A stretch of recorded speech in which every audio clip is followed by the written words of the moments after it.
Bonjour à tous, on se retrouve pour une nouvelle vidéo. Aujourd'hui nous allons parler de coloriage. Et oui, il faut bien passer par là à un moment donné. Pour ma part, j'adore colorier. C'est une technique que je fais assez souvent.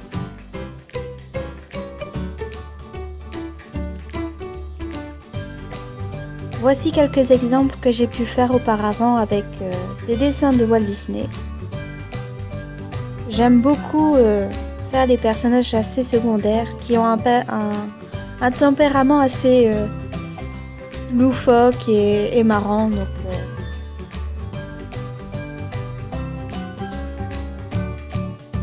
dans la grande majorité des cas, j'ai utilisé les crayons Faber-Castell Polychromos. C'est vraiment pour moi les meilleurs parce qu'ils sont riches en pigments, ils sont faciles à utiliser et surtout c'est que j'ai une grande panoplie de ces crayons là que j'ai dû acheter quand j'ai fait mes études à Saint-Luc. Donc autant les utiliser.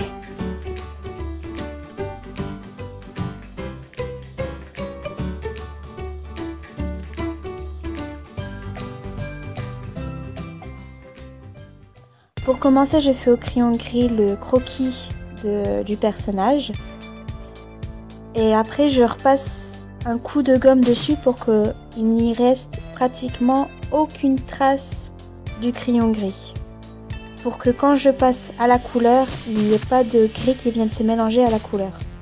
C'est vraiment important parce que sinon ça fait des traces foncées dégoûtantes qui ne partiront pas quand on donne un coup de gomme. Donc c'est vraiment avant qu'il faut donner son coup de gomme et pas après. On commence toujours du plus clair au plus foncé. Donc j'utilise la couleur dans la gamme la plus claire que j'ai besoin.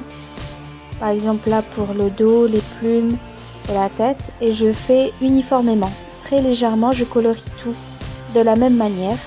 Et après, je repasserai au-dessus un peu plus fort. Et je prendrai aussi d'autres couleurs que je passerai à nouveau à certains endroits. Et c'est comme ça qu'on fait des dégradés, qu'on fait des nuances. C'est vraiment en les mélangeant petit à petit qu'on a un plus beau résultat. C'est pas en appuyant dessus comme un bourrin tout de suite. C'est vraiment avec parcimonie. Quand je fais une couleur claire comme là le jaune, à la fin je repasse avec le crayon blanc pour venir lisser tout ça et pour bien mélanger les couleurs entre elles. Si ça aurait été une couleur foncée, j'aurais pris la couleur la plus claire dans le ton pour mélanger toutes les couleurs entre elles. Par exemple, vous allez le voir quand je ferai l'oiseau avec la tête rouge et le cou rouge. Je ne vais pas utiliser du blanc, je vais utiliser le rouge le plus clair que j'ai pour repasser au-dessus sur tous les bords. Même si les bords, je les ai fait dans un bordeaux et dans un marron, je passerai encore au-dessus avec du rouge très clair pour mélanger les couleurs entre elles, pour qu'elles s'intègrent bien les unes entre les autres.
Lors de certains dessins, on fait un contour noir autour du dessin Donc ici pour ce dessin je fais la même chose, je vais prendre un Staedtler 0.1 pour faire le contour.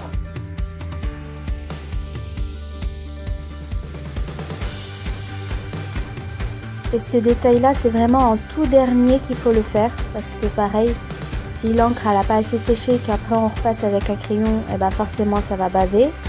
Ou alors si le crayon comme là ceux que j'ai, ils sont forts en pigment et qu'on passe au dessus sur le crayon, sur le trait noir, et ben le trait noir il se verra moins. C'est vraiment à la fin qu'il faut faire ça.